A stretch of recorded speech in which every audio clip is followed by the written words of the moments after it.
Kita akan melanjutkan sesi kita dan sekarang kita akan masuk sesi saya yang terakhir, yaitu kita akan membahas tentang keangkuhan hidup. Mari kita membaca sekali lagi di dalam 1 Yohanes pasal yang kedua. Mari kita membaca di dalam 1 Yohanes pasal yang kedua dari ayat ke-15 sampai ayat yang ke-17. Janganlah kamu mengasihi dunia dan apa yang ada di dalamnya. Jikalau orang mengasihi dunia, maka kasih akan Bapa tidak ada di dalam orang itu. Sebab semua yang ada di dalam dunia, yaitu keinginan daging dan keinginan mata, serta keangkuhan hidup, bukanlah berasal dari Bapa, melainkan dari dunia. Dan dunia ini sedang lenyap dengan keinginannya. Tetapi orang yang melakukan kehendak Allah tetap hidup selama-lamanya. Mari kita berdoa. Bapa di dalam surga, kami serahkan sekali lagi pemberitaan firman Tuhan pada sesi yang keempat di hari ini. Kami berdoa ya Tuhan, Tuhan yang sudah mencelikkan mata rohani kami adalah Tuhan yang juga akan membukakan pikiran kami untuk kami memahami tema tentang keangkuhan hidup. Tuhan berkati setiap kami dan pakailah hamba-Mu. Dengar doa kami, dalam nama Tuhan Yesus kami berdoa. Amin. Perhatikan diam 1 Yohanes pasal yang kedua tadi. Di sini dikatakan di ayat ke-16, sebab semua yang ada di dalam dunia, yaitu keinginan daging, keinginan mata, serta keangkuhan hidup, bukanlah berasal dari Bapa, melainkan dari dunia. Jadi di ayat 16 ini kita melihat ada satu fakta yang dipaparkan oleh Yohanes yang adalah Rasul Tuhan Yesus, dan dia membicarakan mengenai 3 poin yang kita bahas, yaitu keinginan daging, lalu keinginan mata, lalu hari ini kita akan bahas tentang keangkuhan hidup. Dan 3 poin ini dikatakan ada di dalam dunia, saudara. Di sesi yang sebelumnya kita sudah membahas mengenai musuh yang ada di luar. Lalu perhatikan salah satu musuh yang ada di luar itu adalah dunia. Dunia menawarkan segala sesuatu kepada kita semua. Dunia menawarkan kenikmatan mata. Dunia menawarkan kenikmatan hidup. Dunia menawarkan segala sesuatu pencapaian yang bisa dicapai oleh manusia, sehingga manusia mencapai prestasi yang paling tinggi, akhirnya menuju kepada keangkuhan hidup. 3 poin mengenai keinginan daging, keinginan mata, dan keangkuhan hidup, ini juga adalah musuh di dalam diri manusia. Diri manusia mempunyai keinginan seperti itu, seperti yang ada di dalam dunia ini. Setan di dalam dunia dengan segala tipu muslihat dia dan kelihayan dia ingin mencengkram manusia dan ingin merebut manusia. Maka cara merebut manusia, dia memakai 3 cara ini. Selain dari cara-cara yang lain, ada 3 cara yang setan pakai melalui jalur dunia, lalu menghidupkan kembali keinginan di dalam diri setiap kita. Di seri yang pertama saya sudah katakan bahwa semua musuh eksternal ini sifatnya menggoda, ini sifatnya tidak memaksa tetapi menawarkan. Yang paling bahaya, setiap orang dicobai oleh keinginannya di dalam. Nah, keinginan di dalam, kita akan membahas hari ini tentang keangkuhan hidup.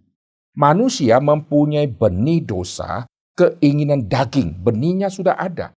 Lalu keinginan itu akan dibuahi. Ditambah lagi dunia menawarkan banyak keinginan daging yang kita bisa nikmati. Akhirnya dari dalam kita dicobai oleh diri sendiri, dicobai oleh keinginan kita, lalu dari luar kita terangsang oleh semua godaan-godaan di dalam dunia, dan kita menjadi bernafsu kepada hal-hal yang ditawarkan oleh dunia. Lalu manusia mempunyai semacam dorongan untuk terus melihat, untuk terus mau mengetahui, rasa penasaran, ingin melihat.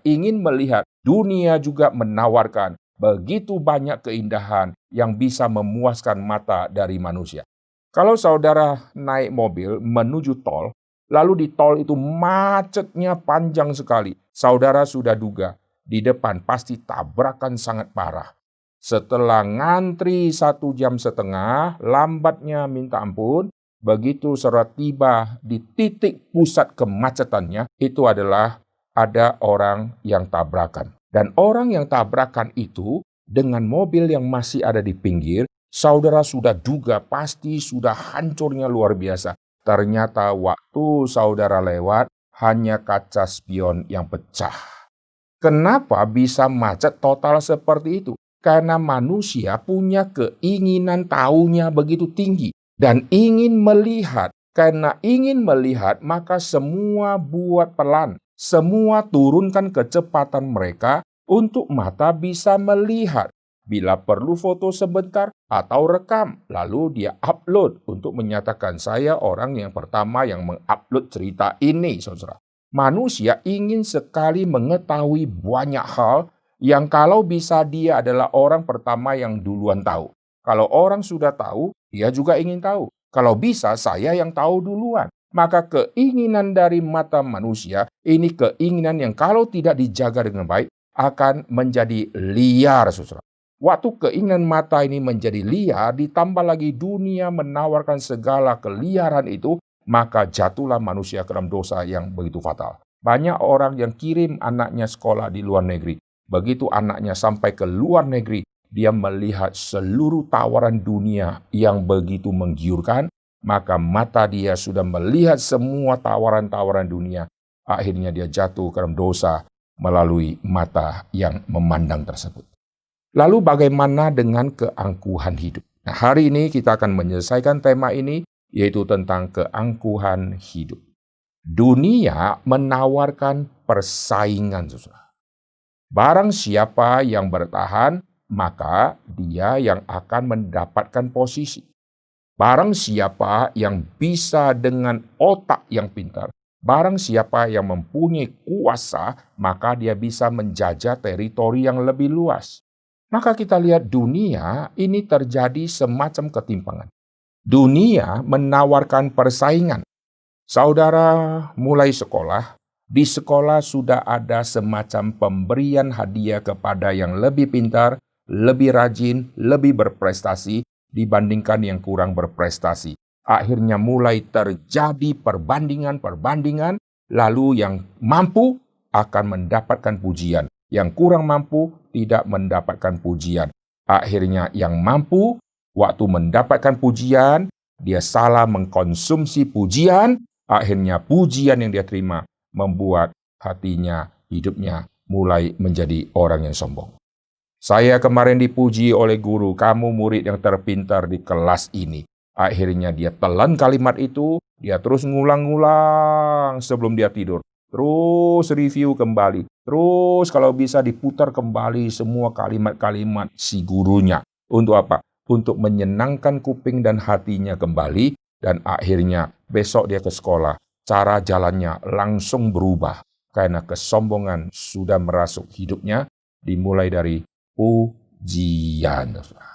Pujian kadang-kadang bagus, kadang-kadang pujian itu justru membuat orang yang belum siap menerima pujian dan belum dewasa menerima pujian, akhirnya pujian itu menina bobokkan dia, lalu akhirnya setelah dia sadar dengan semua banyaknya pujian dari segala macam penjuru terus memuji dia, akhirnya dia mengambil keputusan, saya memang orang yang layak dipuji. Saat itulah kita akan melihat kejatuhan di dalam hidupnya akan dimulai.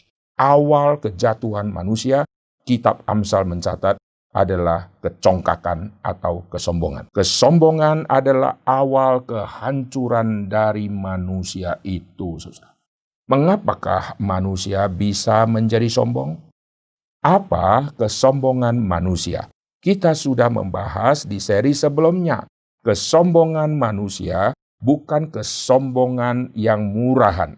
Kesombongan manusia adalah kesombongan tingkat tinggi. Kesombongan manusia dimulai bukan kesombongan duniawi. Kesombongan manusia di dalam dunia dimulai dari kesombongan rohani.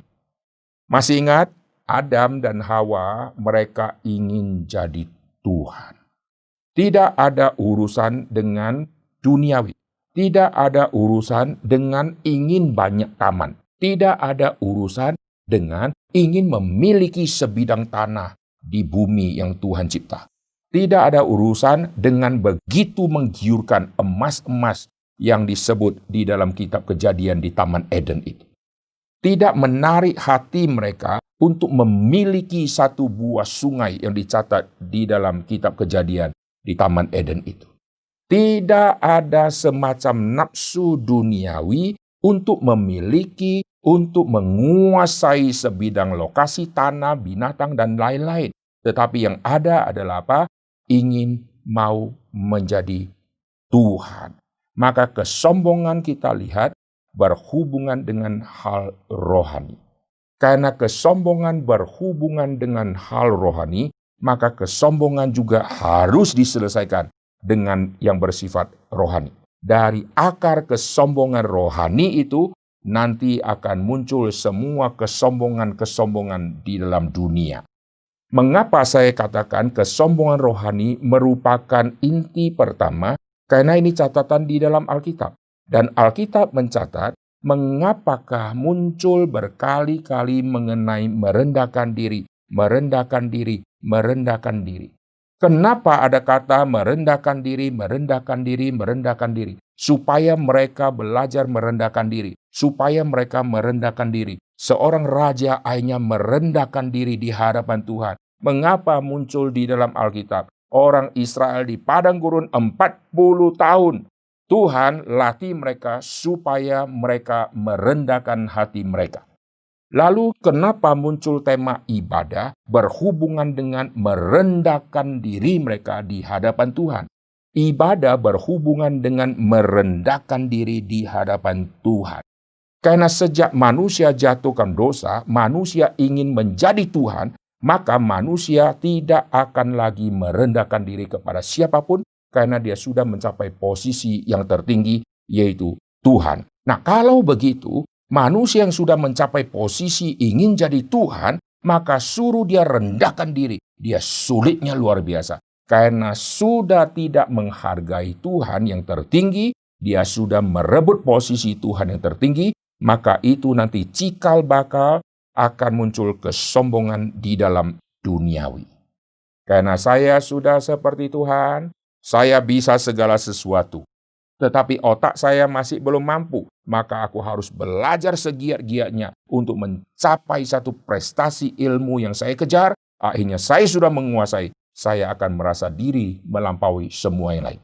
Maka kita lihat manusia berdosa selalu ingin mengejar apapun di dalam dunia ini untuk mencapai level yang tertinggi. Setelah capai level tertinggi, dia mulai bandingkan dengan orang yang belum capai. Karena itu benih kesombongannya adalah kesombongan rohani. Kesombongan seorang kaya. Dia sudah mencapai semua prestasi dia. Dia sudah mendapatkan begitu banyak kekayaan dengan usaha dia sendiri. Setelah itu dia berpuas diri seperti paman Gober. Dia taruh semua uang ada di lumbung uang. Lalu dia berenang di lumbung uang. Dia merasa pencapaianku sudah capai demikian luar biasa. Pencapaianku sudah mencapai pencapaian yang tidak dicapai oleh siapapun. Aku menikmati uangku. Aku bukan hanya simpan uangku. Aku bisa tidur bersama dengan uangku dan bisa berenang di dalam uangku. Oh, begitu kayanya dia. Alkitab mengatakan, kalau kau punya kekayaan begitu banyak, apa gunanya kalau engkau kehilangan nyawamu? Jadi yang paling berharga bukan pencapaian yang diterima. Karena semua pencapaian yang diterima, saudara harus sadar, kalau bukan Tuhan yang kasih, kau tidak mungkin akan dapat. Tapi kalau Tuhan sudah kasih, kau harus gunakan dengan baik-baik. Kalau kau tidak sadar, kadang-kadang itu adalah pemberian dari setan. Karena setan juga menawarkan segala sesuatu yang ada di dunia ini kepada Tuhan Yesus.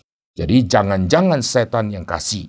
Kalau Tuhan yang kasih, puji Tuhan. Tapi kalau Tuhan yang kasih, hati-hati. Kadang-kadang Tuhan kasih berlebihan supaya mereka kuuji. Ini mirip seperti manna. Tuhan kasih manna kepada bangsa Israel berlebihan. Sudah ambil satu orang satu porsi. Masih ada manna yang tersisa. Tuhan kasih lebih. Untuk apa? Supaya menguji mereka. Engkau masih ambil atau engkau stop? Tuhan bilang, kau harus stop setelah ambil porsimu. Mereka ambil lagi. Tuhan kasih berlebihan. Tuhan kasih burung puyuh. Tuhan juga kasih lebih. Sehingga mereka bisa makan sampai keluar dari mulut-mulut mereka, saudara. Tuhan kasihnya lebih. Kalau Tuhan sudah kasih berkat berkelebihan, hati-hati, saudara. Tuhan sedang menguji saudara di dalam menggunakan berkat tersebut. Lalu kita kembali ke sini. Kunci kesombongan itu dimulai dari kesombongan rohani, yaitu ingin menjadi seperti Tuhan. Saudara, kalau pelajari cerita Adam dan Hawa, tidak ada unsur, ada yang bersifat dunia di situ. Tidak ada. Kau makan buah sesuatu yang sudah dilakukan oleh manusia, yaitu Adam dan Hawa. Makan buah, tidak ada kesan memiliki pohon tersebut, menguasai lahan di situ. Makan buah, setelah makan mereka tahu akan ke WC. Setelah makan pasti kelak akan dibuang juga. Di dalam waktu tertentu pasti harus keluar. Setelah makan akan keluar. Jadi tidak ada sesuatu yang bisa dipegang lama, saudara. Kalau buah itu sudah dipetik, dibiarkan berapa hari akan rusak. Kalau buah sudah dipetik lalu dimakan, setelah makan masuk ke dalam, tidak lama kemudian pasti akan dibuang. Lalu dapat, akhirnya hilang. Dapat, akhirnya buang. Tidak ada sesuatu yang dipegang sebagai satu hak milik. Tapi di balik makan buah itu, mereka menuju kepada kesombongan rohani. Ingin menjadi Tuhan. Nah, setelah manusia ingin menjadi Tuhan, maka nanti kita akan melihat kesombongan dunia akan muncul, saudara ya. Kesombongan duniawi. Perhatikan di dalam kitab Kejadian, di dalam Alkitab muncul kalimat begini. Perhatikan Kejadian pasal yang ketiga di ayat ke-22. Kejadian pasal yang ketiga ayat ke-22. Berfirmanlah Tuhan Allah, sesungguhnya manusia itu telah menjadi seperti salah satu dari kita, tahu tentang yang baik dan yang jahat. Maka sekarang jangan sampai ia mengulurkan tangannya dan mengambil pula dari buah pohon kehidupan itu dan memakan sehingga ia hidup untuk selama-lamanya. Manusia telah mencapai level tahu tentang yang baik dan yang jahat. Saya tidak membahas detail ayat ini, tapi saya mau mengambil satu kalimat penting ini. Mereka sudah tahu mana yang baik dan mana yang jahat. Artinya apa? Tidak perlu tanya Tuhan lagi. Kenapakah manusia berdoa kepada Tuhan, minta petunjuk Tuhan? Karena kita tidak tahu mau pilih yang mana. Saya ada kesulitan, ada dua pilihan. Saya nggak tahu mana yang baik, mana yang tidak baik. Maka saya datang kepada Tuhan, rendahkan diri di hadapan Tuhan, tanya kepada Tuhan, kasih saya petunjuk ya Tuhan. Sekarang sudah tahu mana yang baik, sudah tahu mana yang jahat, tidak perlu doa lagi. Tidak perlu datang kepada Tuhan lagi. Kenapa? Karena dirinya sudah menjadi sumber untuk mengetahui baikkah, jahatkah, dia sudah bisa mengetahui secara sendiri, saudara. Maka kalimat ini menjadi cikal bakal yang sangat penting. Nanti manusia akan semakin rusak di bumi. Lalu perhatikan nanti keturunan dari Adam dan Hawa yang melakukan dosa. Mereka yang menentukan sikap mereka melakukan segala sesuatu dan mereka rasa itu baik adanya. Ini kesombongan mulai muncul dan munculnya nanti yaitu di dalam konteks keluarga. Kesombongan apa yang muncul di dalam keluarga? Lamek keturunan dari Kain mempunyai kesombongan di dalam keluarga yang luar biasa. Karena dia merasa saya sudah tahu mana yang baik dan mana yang tidak baik. Saya tidak usah konseling sama leluhurku, sama orang seniorku. Saya nggak perlu tanya Kain, saya tidak perlu tanya semua saudara yang lain. Saya akan mengambil satu langkah mana baik, mana tidak baik. Yaitu ada orang muda yang melukai aku bunuh dia. Ini yang paling baik. Orang melukai aku harus ambil sikap. Mana yang baik, mana yang kurang baik.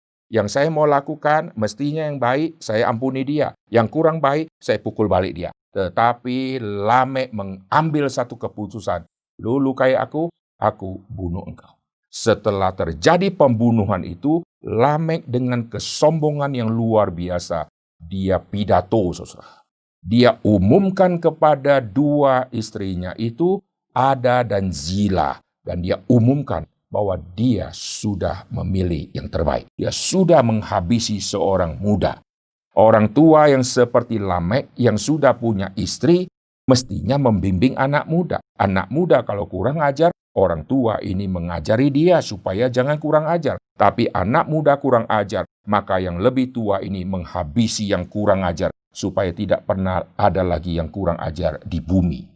Ini seperti tindakan Tuhan menghabisi orang fasik. Sekarang Lamek menghabisi. Ini semua cikal bakal dosanya dari siapa? Dari Kain itu. Kain menghabisi Habel. Sekarang Lamek menghabisi seorang yang muda itu. Ini semua kerusakan akan makin lama makin besar, makin besar, makin besar, makin besar. Sampai kepada zaman Menara Babel, mari kita berkumpul di satu tempat. Kita cari nama. Cari nama adalah tindakan untuk melawan Tuhan. Cari nama, kita tidak mau serak, itu melawan Tuhan. Tuhan bilang penuhi bumi. Mereka bilang tidak, kami tidak mau serak. Cikal bakal Menara Babel yang tidak mau terserak itu ada di dalam zamannya Kain. Kain tidak mau terserak, Kain mendirikan kota. Artinya apa? Tidak usah pindah lagi. Disinilah kami akan tinggal. Kota. Lalu di dalam zaman Menara Babel supaya kami tidak terserak, mereka mendirikan menara sampai puncaknya menuju langit. Perhatikan. Ini kesombongan yang luar biasa. Mereka mau menuju kepada tempat yang sangat tinggi. Mereka mendirikan bangunan yang sangat tinggi itu. Untuk apa? Untuk manusia menyatakan diri. Kami yang akan menentukan hidup kami. Kami yang akan menentukan apa yang kami pilih dan apa yang kami mau kerjakan. Tidak usah tanya Tuhan. Lalu mereka mencari nama. Mencari nama atau memberi nama, ini adalah tindakan memiliki. Tuhan memberi nama terang, Tuhan memberi nama gelap, Tuhan memberi nama ada tumbuh-tumbuhan, ada binatang, ada kata jantan, ada kata betina, ada kata manusia, ada kata perempuan. Tuhan yang memberi nama, artinya apa? Yang dapat nama sama yang memberi nama. Yang dapat nama akan tunduk kepada yang memberi nama. Ini semua tradisi Yahudi. Ini semua yang orang Yahudi mengerti di dalam konteks pemberian nama. Tuhan memberikan nama, maka kita yang dapat nama itu kita tunduk kepada Tuhan.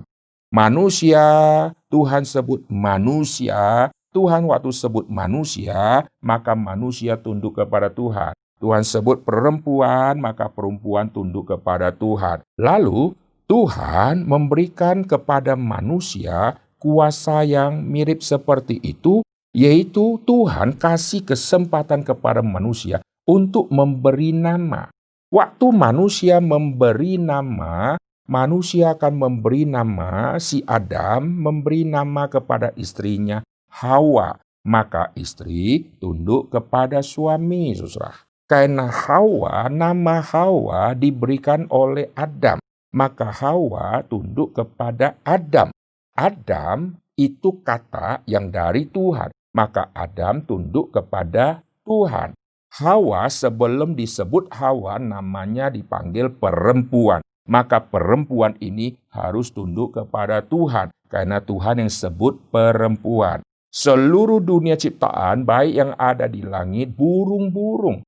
Baik yang ada di darat, binatang melata, lalu yang ada di air, ikan-ikan. Semua sebutan istilah nama itu sebutan dari Tuhan. Maka waktu Tuhan menyebut semua klasifikasi seluruh jenis binatang di dalam grup-grup masing-masing, ini artinya seluruh jenis binatang, seluruh klasifikasi binatang dan tumbuhan, ini semua tunduk kepada Tuhan. Ada tumbuhan berbiji, tumbuhan yang bertunas, tumbuhan yang berbuah dan berbiji. Ini mewakili tumbuh-tumbuhan. Semua harus tunduk kepada Tuhan. Seluruh dunia tunduk kepada Tuhan. Lalu manusia tunduk kepada Tuhan. Sekarang ada bagian yang nanti manusia harus beri nama. Maka Tuhan menaruh binatang yang Tuhan cipta di depan manusia untuk nanti manusia memberi nama. Oleh sebab itu, karena manusia memberi nama, itu artinya yang dapat nama akan tunduk kepada yang memberikan nama. Yang memberikan nama dianggap yang lebih senior. Lalu yang memberikan nama yang akan menguasai semua, akan mengatur semua. Sampai zaman sekarang kita juga sama. Kita punya nama dikasih oleh ayah dan ibu. Maka anak tunduk kepada ayah dan ibu. Ayah dan ibu tunduk kepada kakek neneknya. Karena nama ayah dan ibu itu diberikan oleh kakek neneknya. Misalnya nama ayahnya Acong, nama ibunya Butet. Ini pemberian dari kakek nenek. Maka ayah dan ibu tunduk kepada kakek dan nenek. Kakek dan nenek tunduk lagi kepada leluhur dia. Karena pemberian nama diberikan oleh orang yang ada sebelumnya, saudara ya. Nah, sekarang kita lihat di zaman Menara Babel, mereka berkumpul, mereka mencari nama. Artinya apa? Kami tidak butuh Tuhan, karena kami sudah menjadi Tuhan. Lalu Tuhan yang ada di tempat yang tinggi, manusia yang ada di tempat rendah, ingin menuju ke tempat yang tinggi, dia kira dia bisa mencapai tempat yang tertinggi, padahal masih ada diam dunia, hanya menara saja. Kau tidak sanggup untuk dirikan sampai yang paling tinggi, karena engkau akan dikacau balaukan oleh Tuhan. Setiap kali manusia ingin naik ke posisi yang tinggi, kita lihat Alkitab catat, Tuhan turun untuk melihat. Waktu manusia ingin mencapai posisi yang tinggi, Tuhan turun. Tuhan yang dari tempat yang tertinggi, yang sudah sangat tinggi, tapi Tuhan turun. Ini prinsip yang sangat penting. Barang siapa yang ingin meninggikan diri, manusia ingin meninggikan diri, Tuhan akan rendahkan mereka. Kita lihat manusia-manusia berdosa, kalau sudah sampai puncak meninggikan diri, ingin mencapai posisi Tuhan, pasti Tuhan akan turunkan mereka semua. Tadi saya sudah katakan semua benihnya adalah kesombongan rohani, lalu akhirnya nanti muncul semua hal-hal yang dunia. Saya akan ajak saudara untuk melihat konteks ini. Mari kita lihat di dalam Lukas pasal yang ke-18. Kita akan melihat Lukas pasal yang ke-18. Perhatikan Lukas pasal ke-18, waktu muncul kalimat, barang siapa meninggikan diri, dia akan direndahkan. Dan barang siapa yang merendahkan diri, dia akan ditinggikan. Ini di dalam kitab Lukas ditempatkan di dalam konteks, yaitu orang Farisi dan pemungut cukai. Di dalam Injil Matius, kalimat ini muncul di dalam konteks Yesus akan menegur semua orang Farisi dan ahli Taurat. Celakalah engkau, celakalah engkau. Di dalam Matius pasal ke-23. Tetapi Lukas menempatkan cerita ini di dalam kasus pemungut cukai dengan orang Farisi ini. Perhatikan, orang Farisi kita tahu di dalam Alkitab ditulis, mereka adalah orang-orang yang sombong secara rohani, saudara ya. Itu kuncinya, kesombongan rohani itu kuncinya. Waktu datang seorang anak muda kepada Tuhan Yesus, anak muda yang kaya. Lalu, apalagi yang masih kurang? Aku sudah melakukan segala sesuatu sejak masa mudaku. Aku sudah taat ini, sudah ini, sudah ini, sudah ini. Ini dia sudah mencapai kesombongan rohani yang sangat tinggi. Dan dia lupa ada yang kau belum jalankan. Kau belum mencapai tuntutan Tuhan. Kau hanya mencapai tuntutan tradisi, kau kira kau sudah tunduk kepada hukum Taurat, padahal tuntutan Tuhan kau gagal, karena kau gagal mengasihi sesamamu. Juallah semua harta milikmu, lalu ikutlah aku. Bagikan kepada semua orang miskin, ikutlah aku. Orang ini pergi dengan sedih. Orang ini mencapai kesombongan rohani, saudara. Dia merasa semua aku sudah turuti sejak masa mudaku. Orang yang kaya begini, nanti muncullah kesombongan-kesombongan yang lain. Karena untuk urusan sama Tuhan saja dia sudah kurang ajar, apalagi urusan sama dunia. Kalau urusan dengan Tuhan, dia tidak menghargai Tuhan, maka bagaimana dia bisa menghargai ciptaan Tuhan? Bagaimana dia bisa menilai ciptaan Tuhan dengan benar? Maka dia mulai akan sombong, dia akan mulai menghina sesama yang Tuhan cipta itu. Perhatikan Lukas pasal yang ke-18 untuk kita mengetahui tema kesombongan rohani yang sejati. Kita lihat di dalam kitab Lukas untuk kita menemukan akar seseorang bisa mencapai kesombongan, akhirnya menjalar sampai kesombongan duniawi. Dimulai dari kesombongan rohani. Lukas pasal yang ke-18, lihat ayat ke-9. Dan kepada beberapa orang yang menganggap dirinya benar. Menganggap diri benar, ini adalah urusan rohani. Tidak ada urusan dengan duit, tidak ada urusan dengan keluarga, dengan rumah, dengan tanah. Tidak ada itu. Urusannya berhubungan dengan aku orang benar. Benar secara apa? Ini bicara hal rohani. Dia menganggap dirinya benar. Lalu dia mulai memandang rendah semua yang lain. Cikal bakalnya dari sini. Kesombongan rohani tadi. Yesus mengatakan perumpamaan, ada dua orang pergi ke bait Allah. Lihat, ini semua bicara hal rohani. Pergi beribadah, pergi ke bait Allah. Ini urusan gereja, urusan ibadah. Untuk berdoa, urusan sembahyang, saudara. Berdoa artinya merendahkan diri di hadapan Tuhan. Kalau sudah datang ke bait Allah, tidak mau menghargai Tuhan yang menjadi kepala gereja di situ, pemilik gereja yang adalah Tuhan, dia tidak hargai, bagaimana dia bisa menghargai yang lain? Kalau di rumah Tuhan dia bisa sombong. Apa yang terjadi kalau di dunia pekerjaan dan di dalam dunia keluarga? Saudara jangan balik, karena dia begitu sombong di dalam dunia pekerjaan, maka dia akan sombong di gereja. Terbalik, saudara. Karena dia sudah sombong di gereja, dia tidak takut kepada Tuhan, maka di kantor, siapa yang bisa membuat dia takluk? Kalau Tuhan dia sendiri tidak takluk kepada Tuhan, kalau Tuhan saja dia berani lawan, apalagi bos di dalam dunia. Jadi kunci kerusakan adalah kesombongan rohani, saudara. Perhatikan, Yesus kasih contoh tentang hal rohani. Dua orang pergi ke gereja, pergi ke bait Allah untuk berdoa.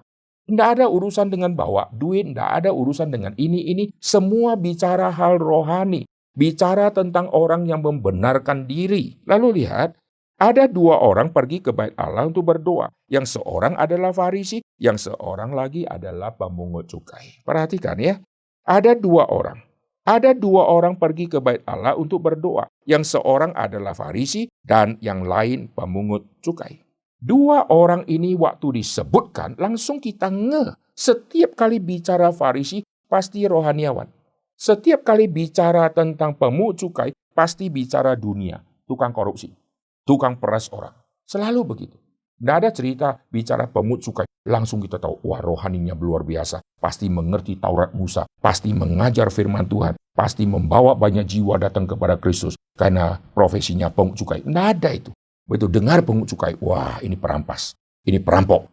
Ini mengambil uang rakyat. Begitu dengar Farisi, wah belajar Taurat. Wah rohaniawan. Wah sejak masa muda turuti semua perintah Tuhan. Ini urusan rohani. Jadi dua orang ini muncul disebutkan oleh Tuhan Yesus dalam perumpamaan, satu mewakili yang rohani, satu mewakili yang duniawi. Pemungut cukai selalu dianggap duniawi, dianggap orang yang terus sibuk bekerja karena duit, maka mereka akhirnya jarang untuk beribadah kepada Tuhan. Karena duit, maka mereka tidak jalankan Taurat Musa. Tapi di sini heran. Yesus sebutkan, jangan kau memandang mereka rendah. Karena dia pemungut cukai, maka dia tidak ke gereja. Tidak. Dia pemungut cukai, tapi datang ke gereja. Lu Farisi juga datang ke gereja. Jadi jangan kau memandang rendah orang yang kau sebut duniawi ini. Perhatikan apa yang terjadi di ayat ke-11. Orang Farisi itu berdiri. Tidak ada uang yang ditonjolkan, tidak ada perhiasan yang ditonjolkan. Waktu dia berdiri, bukan untuk tunjukkan dia punya sertifikat rumah, bukan tunjukkan dia lulusan S3, ini loh ijazah saya, ini loh kampus saya dengan profesor-profesor saya. Tidak ada itu. Dia berdiri, lalu berdoa, saudara. Berdiri berdoa, tema ibadah itu artinya merendahkan diri. Waktu seseorang sudah merendahkan diri di dalam konsep perjanjian lama, merendahkan diri, itu merendahkan diri, membungkukkan diri, kadang-kadang sampai muka menyentuh ke tanah. Kenapa muka disimbolkan harus menyentuh ke tanah? Karena manusia ini dari debu tanah. Kenapakah orang berkabung di dalam Alkitab? Mereka duduk di debu, di abu, lalu mereka ambil debu atau abu atau tanah, mereka akan taruh di kepala mereka untuk menyatakan kami tidak ada apa-apanya. Kami hanyalah debu semata-mata. Mereka merendahkan diri, lalu mereka datang sujud kepada Tuhan di dalam doa. Orang Farisi mestinya sedang merendahkan diri karena sedang berdoa, saudara. Lalu kita lihat akar kesombongan rohani dia memunculkan kesombongan duniawi dia. Ya Allah, aku mengucap syukur kepadamu karena aku tidak sama seperti semua orang yang lain. Saudara lihat ya, kunci utama kesombongan, keangkuhan hidup dimulai dari kesombongan rohani. Setelah itu dia mulai memandang rendah kepada semua. Karena dia sudah memandang rendah Tuhan, bagaimana bisa menghargai orang yang ada di bumi ini? Aku tidak sama seperti semua. Aku bukan perampok. Perampok ini urusan duniawi. Perampok urusan dengan mengambil uang. Aku tidak urusan dengan uang-uang. Aku urusannya rohani. Ini kesombongan rohani. Padahal mereka adalah perampok-perampok, saudara ya. Mereka adalah orang yang mencuri firman. Mereka adalah orang yang merubah firman Tuhan dan mengajarkan kepada murid-murid mereka. Mereka pergi mengabarkan Injil, mengarungi lautan dan daratan untuk mendapatkan satu, dijadikan pengikut agama mereka yang lebih jahat, saudara. Mari kita lihat, aku bukan perampok, bukan orang lalim, bukan pezina. Ini semua yang bukan. Ini urusan duniawi, urusan uang, urusan perzinahan. Tidak seperti pemungut cukai ini. Ini. Aku rohaninya tinggi, bukan seperti orang rohani rendah.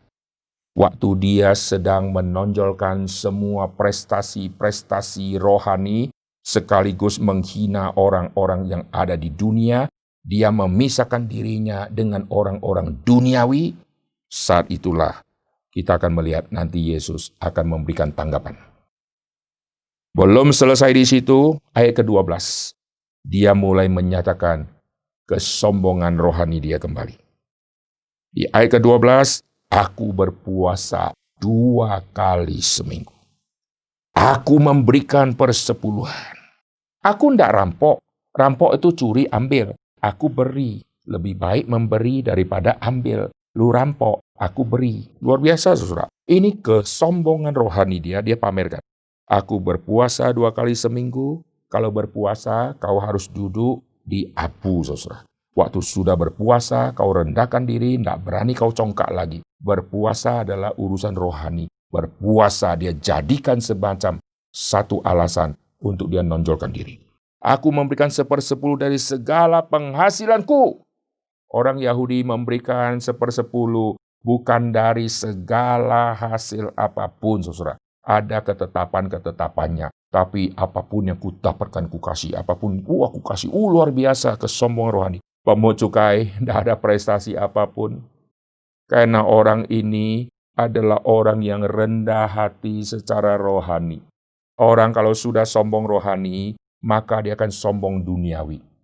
Orang kalau sudah rendah hati rohani, maka dia tidak akan sombong duniawi.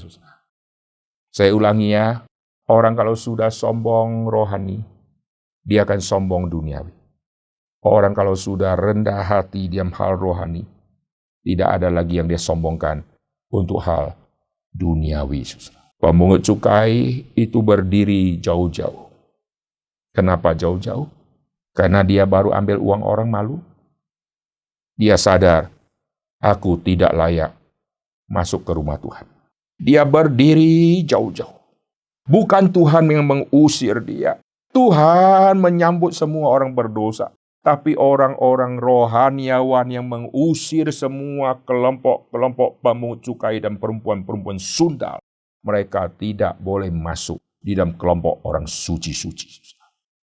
Oh, pemungut cukai datang ke rumah Tuhan, tapi tidak boleh masuk.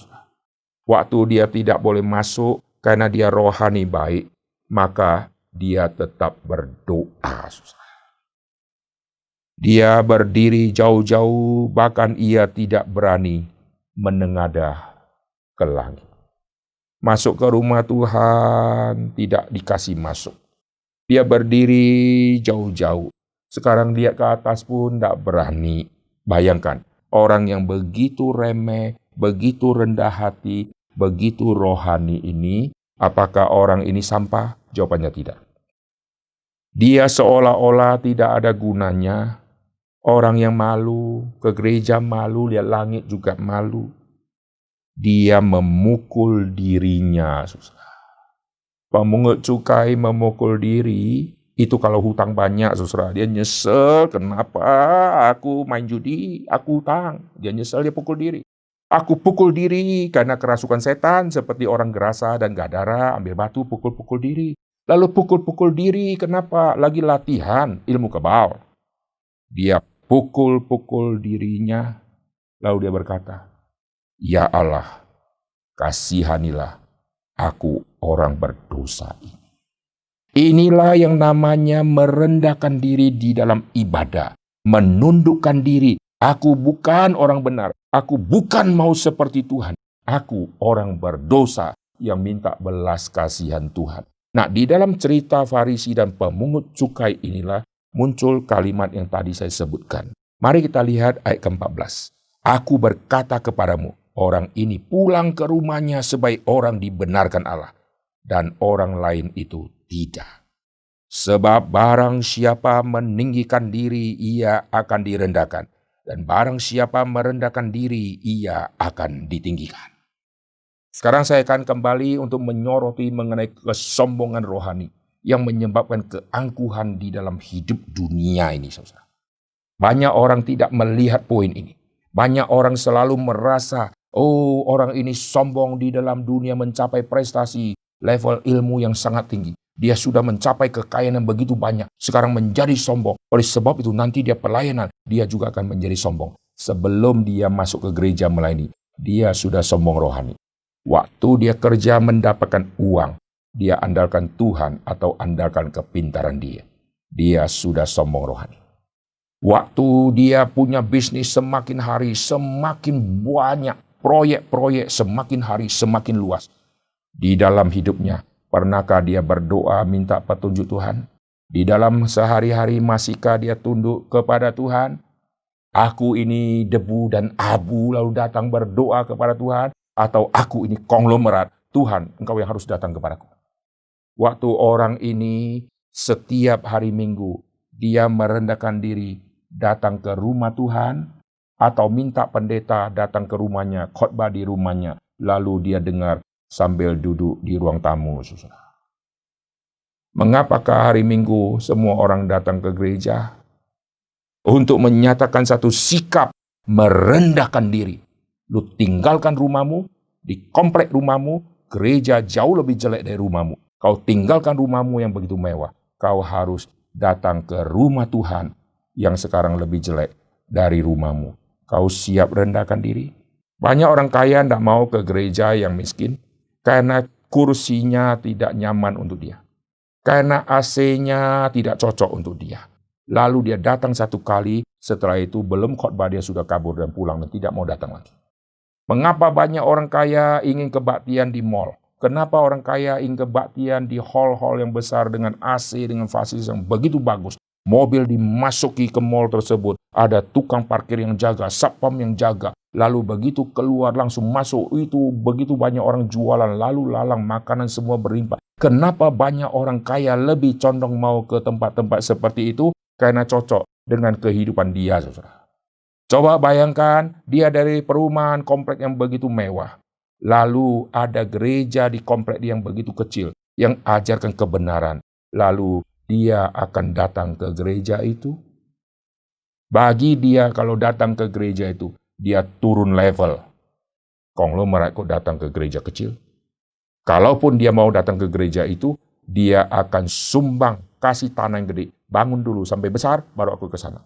Jikalau ada konglomerat-konglomerat yang masih mau ke gereja yang kecil dan miskin, karena di situ ada firman Tuhan yang sejati dikabarkan, saya hormat sama orang kaya itu. Dan kalau orang kaya masih mau duduk di kursi bakso, dengarkan firman Tuhan dari awal sampai akhir, saya hormat orang seperti itu. Kita melihat kesombongan rohani seseorang, kalau itu belum dibereskan, maka keangkuhan-keangkuhan hidup satu persatu akan muncul dan tidak pernah akan habis-habis. Contoh teladan yang kita harus lihat adalah kehidupan Tuhan Yesus. Di sorga yang begitu tinggi, dia sudah disembah oleh para malaikat. Dia adalah Allah yang sejati itu. Dia sudah ada di posisi yang paling tinggi. Dan dia sudah disembah oleh para malaikat. Tetapi dia mengosongkan dirinya. Dia merendahkan dirinya. sampai yang paling rendah menjadi manusia dan mengambil rupa seorang hamba. Menjadi manusia saja sudah rendah. Lalu di dalam level manusia di zaman dulu, hamba adalah yang paling rendah lagi. Dan dia mengambil rupa seorang hamba. Sangat remeh dan sangat rendah. Di dalam pelayanan dia yang tidak dilihat oleh orang, dia sudah mencapai level yang luar biasa. Dia pengorbanannya sampai betul-betul mengosongkan diri. Orang yang seperti ini dibuang dan dilupakan oleh orang. Siapa yang sangka yang merendahkan diri seperti inilah yang akan ditinggikan oleh Bapa. Yesus akan duduk di sebelah kanan Allah Bapa. Ditinggikan, saudara. Di dalam Alkitab kita akan melihat beberapa contoh. Satu di dalam Perjanjian Lama, yaitu Nebukadnezar. Nebukadnezar di dalam Daniel pasal yang keempat. Nebukadnezar dicatat adalah seorang yang begitu sombong. Orang yang sudah meninggikan diri yang luar biasa. Karena kerajaan dia begitu kokoh adanya. Begitu berkembang. Dan tentara dia, militer dia, istananya, semua fasilitas dan kekayaan. Begitu berlimpah di dalam kerajaannya. Dan dia mencapai level seperti Tuhan. Dia merasa seluruh dunia adalah kekuasaan dia. Dia sudah mencapai posisi yang paling tinggi. Dan dia harap semua bangsa-bangsa akan sujud menyembah. Tuhan lihat, kau sudah mencapai level tertinggi. Aku turunkan engkau sampai level yang paling rendah. Yaitu engkau akan makan rumput. Kau akan tundukkan kepalamu. Kau akan ambil rumput. Kau akan kunyah rumput. Seperti lembu. Seorang yang ada di tata kerajaan, sekarang ada di padang belantara. Seorang kalau makan, bisa pilih-pilih semua menu makanan, sekarang nggak bisa pilih, hanya rumput yang jadi makanan. Seorang yang kalau rambut panjang, langsung dayang-dayang akan datang potong. Seorang yang sudah rambutnya kotor, tinggal perintahkan siapa saja, kau keramasin saya, langsung rambut dikeramasi. Kau akan panjang rambutmu, seperti rambutnya burung. Seorang yang kukunya akan panjang, kalau sudah panjang sebagai seorang raja, kalau kukunya panjang tinggal panggil dayang-dayang, tolong potongin. Dan dia akan berkuku panjang. Mari kita lihat cerita ini di dalam kitab Daniel pasal yang keempat. Ini contoh yang saya ambil di dalam Perjanjian Lama, nanti kita akan lihat yang di dalam Perjanjian Baru. Perhatikan kitab Daniel pasal yang keempat. Ayat pertama LAI kasih judul di atasnya, Nebukadnezar meninggikan diri dan direndahkan. Nah, kita tidak bahas detail cerita ini. Saya akan ajak saudara melihat dari ayat ke-30 Daniel pasal yang keempat. Berkatalah raja, bukankah itu Babel yang besar itu? Yang dengan kekuatan kuasaku dan untuk kemuliaan kebesaranku telah kubangun menjadi kota kerajaan. Semua kuku, saudara ya, kehebatannya. Raja belum habis bicara. Ada interupsi ya. Ketika suatu suara terdengar dari langit. Wah, cerita ini menarik. Waktu manusia meninggikan diri, Tuhan interupsi. Dari langit terdengar suara. Kepadamu dinyatakan, ya Raja Nebukadnezar, bahwa kerajaan telah beralih daripadamu. Engkau akan dihalau dari antara manusia dan tempat tinggalmu akan ada di antara binatang-binatang di padang. Kepadamu akan diberikan makanan rumput seperti kepada lembu, dan demikianlah akan berlaku atasmu sampai 7 masa berlalu hingga engkau mengakui bahwa yang Maha Tinggi berkuasa atas kerajaan manusia dan memberikannya kepada siapa yang dikehendakinya. Kau meninggikan diri, yang meninggikan diri akan direndahkan oleh Tuhan. Pada saat itu juga terlaksanalah perkataan itu atas Nebukadnezar, dan ia dihalau dari antara manusia dan makan rumput seperti lembu. Dan tubuhnya basah oleh embun dari langit, sampai rambutnya menjadi panjang seperti bulu burung Raja Wali, dan kukunya seperti kuku burung. Oh, manusia begitu dihormati, dia adalah raja yang besar, sekarang menjadi seperti burung. Kukunya, rambutnya, lalu makanannya. Baik makanannya mirip seperti yang lembu, baik rambutnya mirip seperti yang bulu burung Raja Wali, baik kukunya mirip seperti kuku burung. Artinya apa? Dia direndahkan menjadi seperti binatang. Ini contoh di dalam Perjanjian Lama. Sekarang kita akan lihat Kisah Rasul pasal ke-12 contoh di dalam Perjanjian Baru. Ini menarik. Perhatikan Kisah Rasul pasal yang ke-12 di ayat ke-20. Herodes sangat marah terhadap orang Tirus dan Sidon. Atas persetujuan bersama mereka pergi menghadap dia. Mereka berhasil membujuk Blastus pegawai istana raja ke pihak mereka. Lalu mereka memohonkan perdamaian karena negeri mereka beroleh bahan makanan dari wilayah raja.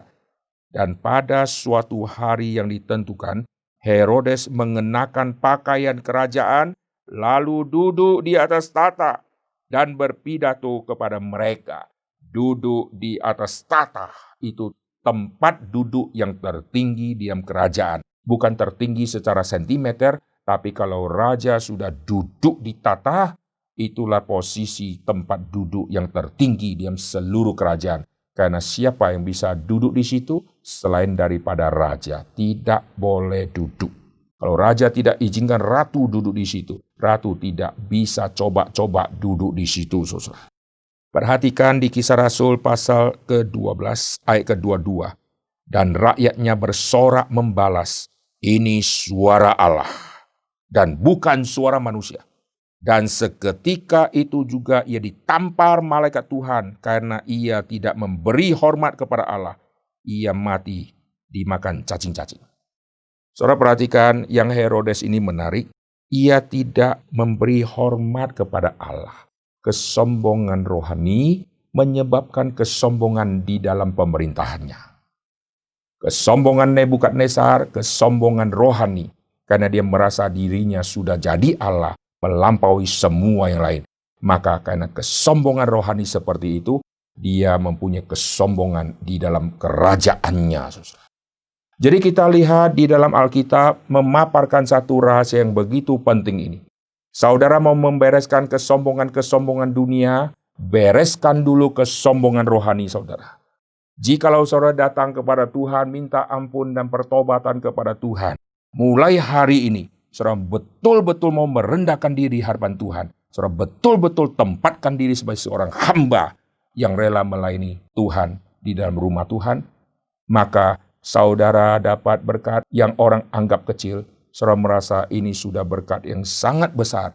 Karena aku ini hamba yang tidak ada hak untuk dapatkan apapun. Tapi Tuhan yang kulayani memberikan berkat. Bagi orang terlalu sedikit berkat ini. Tapi bagi saya, ini anugerah yang seharusnya saya tidak pernah bisa dapat. Karena seorang hamba hanya melakukan apa yang harus dia kerjakan. Kalau Tuhan kasih upah, itu anugerah dan puji Tuhan. Kenapakah di gereja banyak orang tidak mau melayani? Bukan karena malas, kunci utamanya karena kesombongan rohani. Dia tidak mau merendahkan diri di hadapan Tuhan. Orang Israel kenapa memberontak terus di padang gurun? Karena mereka tidak merendahkan diri di hadapan Tuhan. Mengapakah 40 tahun mereka ada di padang gurun? Supaya mereka kurendahkan hatinya, saudara. Mereka begitu sombong, mereka minta ini, minta itu. Karena hati belum rendah di hadapan Tuhan. Maka mereka menghina pemberian Tuhan, mereka menghina mana. Mereka ingat semua yang enak-enak di Mesir. Kuncinya apa? Kuncinya sudah sombong rohani. Maka mereka waktu menyembah lembu emas, inilah dia Tuhan yang telah membawa kita keluar dari Mesir. Mereka mempunyai kesombongan bahwa yang keluarkan kami bukan Tuhan, tapi lembu ini.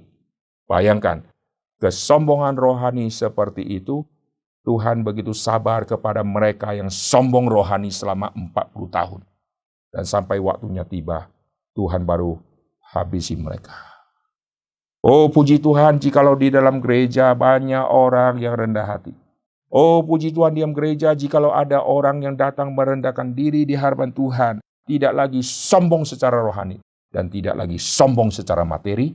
Maka semua orang yang melayani tidak lagi kita pandang bulu. Ini kayakah? Ini miskinkah? Kita semua datang di hadapan Tuhan. Kita semua datang mohon belas kasihan Tuhan untuk Tuhan terima pelayanan kita yang seorang hamba yang tak berguna ini. Amin. Maka saudara-saudara yang sudah mencapai semua prestasi-prestasi dunia, baik ilmu kah, baik harta kah, lalu saudara mulai sombong, karena itu membuat saudara jadi sombong? Tidak. Kesombongan rohani itu kuncinya. Saudara tidak menghormati Tuhan, maka saudara akan salah tafsir kepada semua ilmu yang saudara capai. Saudara tidak menghormati Tuhan, maka saudara menerima pujian dari manusia, dan saudara telan pujian itu, lalu saudara konsumsi pujian itu, sehingga saudara menjadi sombong rohani. Tapi kalau saudara adalah orang yang rendah hati di hadapan Tuhan, semua pujian yang saudara terima, saudara hanya katakan, Soli Deo Gloria. Segala kemuliaan kembali kepada Tuhan, bukan kepadaku. Lalu kita hidup dalam dunia, tidak lagi diombang-ambingkan, baik oleh pujiankah, oleh kutukankah, kita stabil di dalam dunia ini. Rohani kita stabil. Kena bully sedikit, langsung tinggalkan gereja. Kena marah sedikit, tinggalkan gereja. Lalu tersinggung di gereja, tidak mau lagi melayani. Itu semua manusia duniawi. Itu kesombongan rohani yang luar biasa. Kenapa engkau meninggalkan rumah Tuhan? Aku kecewa. Kau yang menentukan baik dan jahat. Kau kira lebih baik tinggalkan. Kau kira kalau datang itu tidak baik. Kau sudah menjadi Tuhan atas dirimu. Kau mestinya datang kepada Tuhan. Bukan kau ambil keputusan sendiri. Jadi akar dari semua permasalahan hidup ini karena ada benih dosa dan keinginan yang dibuahi. Lalu inti utama dari semua cikal bakal yang saya sudah bahas, karena manusia ingin menjadi Tuhan. Karena ingin menjadi Tuhan, maka muncullah semua implikasi dosa-dosa yang lain akan keluar semua, saudara. Karena tidak ada hati yang takut akan Tuhan, tidak merendahkan diri di hadapan Tuhan, maka muncullah semua egosentris, semua keinginan-keinginan yang ada di dalam dunia, yang sudah merasuk di dalam diri manusia, lalu manusia menghidupkannya kembali. Biarlah kita tidak dirubah oleh dunia menjadi serupa dengan dunia. Kita dirubah oleh Tuhan menjadi serupa dengan gambar anaknya yang sempurna. Mari kita tundukkan kepala, kita akan berdoa. Bapa di dalam surga, kami berterima kasih untuk tema hari ini. Berterima kasih untuk begitu banyak sesi yang Tuhan sudah berkati. Begitu banyak kesempatan yang Tuhan sudah beri kepada kami untuk melayani. Kami berdoa ya Tuhan, biarlah setelah kami mengikuti acara ini, kami semakin giat lagi melayani Tuhan. Tuhan, tundukkanlah kesombongan rohani kami. Tuhan, rendahkanlah hati setiap kami. Dan kami mau ya Tuhan, menjadi seperti seorang anak kecil lagi di dalam rumah Tuhan yang rindu melayani Tuhan. Pada saat semua rasul-rasul sudah mencapai kesombongan rohani, Yesus menyuruh mereka harus seperti seorang anak kecil. Merendahkan diri sampai seperti seorang anak kecil. Tuhan, berilah kami rohani seperti itu, sehingga di antara kami tidak ada yang merasa dirinya lebih tinggi daripada yang lain, tidak ada yang lebih senior daripada yang lain. Semua kami adalah statusnya adalah anak-anak Tuhan. Tidak ada istilah anak-anak Tuhan generasi pertama, generasi kedua, generasi ketiga. Semua kami disebut anak-anak Tuhan. Tidak disebut anak Tuhan yang pertama, anak Tuhan yang kedua. Kami semua dikasih status anak-anak Tuhan. Tidak ada perbedaan yang laki-laki dan perempuan. Tidak ada perbedaan dia seorang yang sudah lama di dalam dunia melayani atau seorang yang baru melayani. Semua yang diselamatkan oleh Kristus, kita semua disebut anak-anak Tuhan, anak-anak kerajaan. Oleh sebab itu, biarlah setiap kami rendah hati, seperti sebutan yang sudah disebutkan, yaitu anak-anak. Tetapi untuk hal rohani, kami tidak mau jadi seperti anak yang terus minum susu saja. Untuk hal rohani, kami mau dewasa rohani. Pada saat kami sudah dewasa rohani, ajar kami ya Tuhan, supaya kami tidak lupa kami tetap anak-anak Allah. Terima kasih Tuhan untuk semua ini. Dengar doa kami, dalam nama Tuhan Yesus kami berdoa. Amin. Saudara sekalian, puji Tuhan untuk semua kegiatan ini, dan meskipun adanya wabah COVID, kita tidak bisa ketemu secara fisik pembicara sama yang hadir, maka melalui acara seperti ini, Tuhan satukan kita melalui jarak jauh yang sekarang menjadi dekat. Karena saudara bisa lihat langsung, melihat wajah dengan begitu jelas. Puji Tuhan, dengan acara ini, harap setiap kita dibangunkan dan kita semakin menuju kedewasaan rohani dengan status tetap disebut anak-anak Allah. Ingat baik-baik, sehebat apapun saudara, kita adalah anak-anak Allah. Anak berarti terus menunggu proses pertumbuhan. Anak berarti tidak pernah puas mendapatkan sesuatu, tidak pernah berdiam diri. Anak berarti terus akan belajar, terus akan belajar, terus akan belajar, terus akan belajar. Inilah rendah hati yang sesungguhnya, yang selalu mau belajar, terus mau mengejar, terus haus, terus haus. Puji Tuhan. Terima kasih untuk semua kesempatan ini. Tuhan memberkati saudara sekalian. Shalom.